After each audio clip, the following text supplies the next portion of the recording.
Ang estudyante ko, niloloko ako. Sabi ko sa kanila, inaantok ako.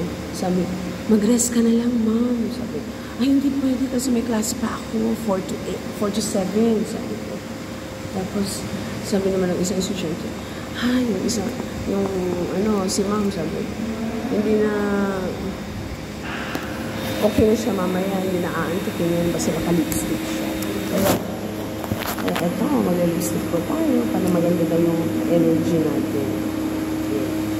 Ang sarap ng amoy.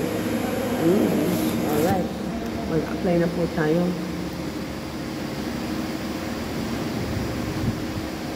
Hindi po matte ito. Ayan. Di ba magandang aura pag naka-lipstick? Kaya, kayo po, kung gusto niyo maganda ang iyong aura at vibes, lipstick na.